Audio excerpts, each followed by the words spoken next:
салом дӯстон, Италия ба ҷоми ҷаҳон роҳ наёфт. Ин хабари нав нест. Гапи нав он аст, ки тими миллии Италия метавонад ба чемпионати ҷаҳон равад. Чунин ҳам мешудааст. Чӣ гуна? Фақат аз видеои мо дониста метавонед. Дигар хабарҳо низ ин ҷо хеле соддаву фаҳмо шарҳ дода мешавад. Шумо фақат ба канал подписатсия карда ба зангула пахш кунед. Мо бошад сар мекунем.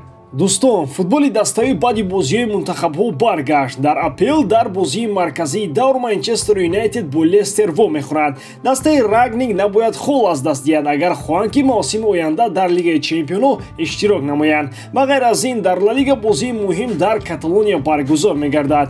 Барселона дар майдони худ Севильяро пешвоз мегирад. Ҳардуи даста мехоҳанд ба Реал наздик шаванд. Ювентус кӯшиш мекунад қаздияшро аз Интер гирад баъди охирон мағлубият дар Суперкубоки Италия. Тамошои ин бозиро бо 1x метавонед ҷолибтар кунед. Регистратсияи осон, пур кардани маблағ аз томи гӯшаву канори дунё, вале аз ҳама муҳим бонус то $100 дар аввалин пардохт бо промокоди AMG 0777. ссилкаи бозӣ дар комментария. Ба ҳама муваффақият.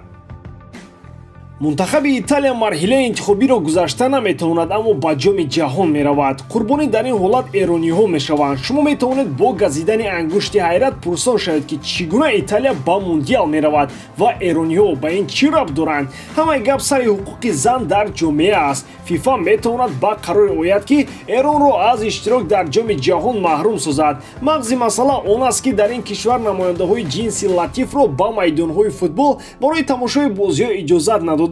Мунтахаби Эрон дар бозии интихобии ҷоми ҷаҳон бо дастаи Лубнон бозӣ дошт. ҳудуди 2000 занҳову духтарон хоҳиши даромадан ба варзишгоҳҳоро изҳор карданд, вале барои тамошои бозӣ онҳоро иҷоза надоданд. Ин бори аввал нест, ки дар Эрон чунин ҳолат рух медиҳад. ҳанӯз соли 2019 фифа ҷумҳурии исломии Эронро ҳушдор кард, ки агар чунин ҳолатҳо такрор ёбанд, нисбати дастаҳои футболии ин мамлакат санксияҳо мешавад. Акнун боз ин кор такрор ёфт. Созмони байналмилалии футбол метавонад таҳримҳои сахттаринро нисбати Эрон раво бинад. Табиист, ки шумо ба суоле дода мешавед: Италия ягона дастае нест, ки даври интихобиро нагузашт. Чаро бояд ба ҷои Эрон маҳз Италия ба мундиал равад?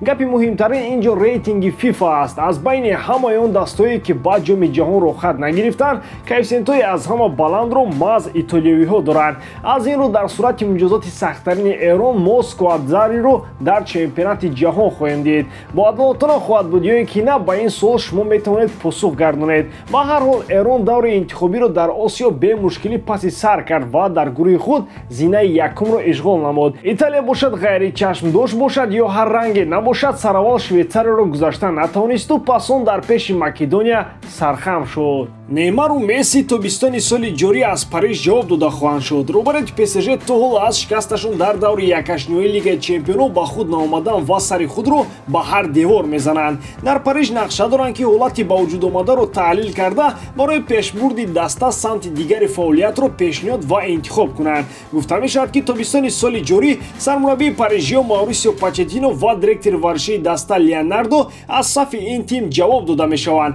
худи Почетино аз ин хурсанд хоҳад буд. тибқи маълумото, ӯ чандин маротиба ба наздиконаш гуфтааст, ки кору фаъолият дар ПСЖ ва ҳаёт дар Париж ба ӯ писанд нест. ҳамчунин оилаи ӯ дар Лондон то ҳол ҳаёт ба сар мебарад. натиҷаҳои сусти ПСЖ дар ҳолати равонии Почетино ҳам гуфта мешавад, вале гапи асосӣ сари Месси ва Неймар меравад. роҳбари парижиё тағйироти куллиро дар ҳаят аз эҳтимол дур намебинад.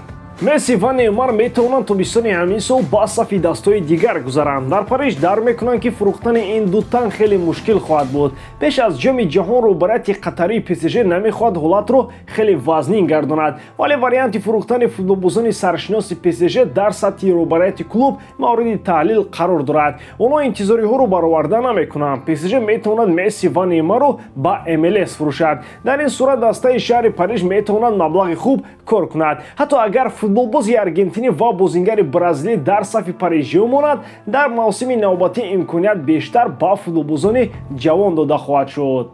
بعد از چمپیونات اروپا یکی از اولین مقصدهای ترانسفری بارسلونا نیمه‌نهایی دسته لیپزیگ و منتخب اسپانیا دانی اولمو بود، ولی با سبب بحران خیلی جدی و مشکلات زیاد کاتالونیا نتوانسته این فوتبالباز را بخرند و اما این معنی آن را ندارد که بارسا از ایده خرید کردن نیمه‌نهایی اسپانی دست کشیده باشد، چون پیشتر کاتالونیا هوسمند هستند که اولمو را به صفشان جلب نمایند. لیگ تابستانی در پیش بوده هم آوردن فوتبالباز مذکور خیلی مشکل می شود. دسته کنونی او لیپزیگ برای فروختنش از دستای دیگر بیش از 60 میلیون یورو طلب دارد. بارسا این حال در آن وضعیت نیست که پولش را به 4 طرف تقسیم کند. یگانه خرید بزرگ کاتالونیا فران توریس است که او را هم با ناسیه گرفتند. نقشه بارسا در آن است که تا تابستان سال 2023 انتظار شوند و پس آن دانی اولمو به صف جلب بگردد.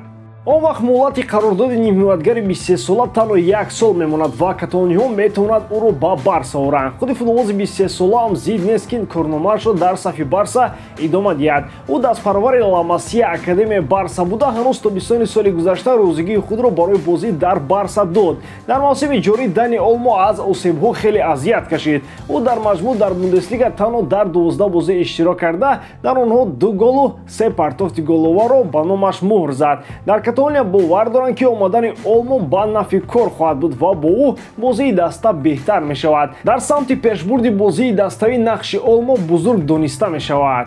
کریستیانو رونالدو و منتخب پرتغالیا به جام جهان می روند. نقش رونالدو در این راه خیلی بزرگ بود. او لیدر نه تنها در داخل میدان همچنین بیرون از آن هم دانسته می شود. امسال پرتغالیا با هیئت پر از ستارگانش به موندیال می رود. کریستیانو از برآمدن پرتغالیا به جام جهان خیلی خرسند شده در سامانه‌های اجتماعی یک نوشتجات روح بلند کننده جو کرد که چنین است: راه‌های گوناگونی رسیدن به نقطه نهایی وجود دارند. بعضی وقتا راه میتواند هموار نباشد هر قدر ما خواسته باشیم. من با پنجمین چمپیونات جهان و 12مین مرحله فینالی مسابقه‌های بزرگ بین منتخب‌ها با تیم ملی پرتغالیا میروم. خواهش و اشتیاق من به مثل پیشتر است. من تشنه غلبه‌ها هستم. مقصد من برآورده کردن انتظارهای همه مخلصان است. خواهشم تنها پیروزی است. این حال ما خرسندی میکنیم، جشن میگیریم، چون که باز یک مرحله دیگر رو پس سر نمودیم. ولی ما در یک جا ایستادنی نیستیم. ما با نتیجه های بهترین قادریم. ما باید برای ملت و برای پرتغالیا غالب شویم.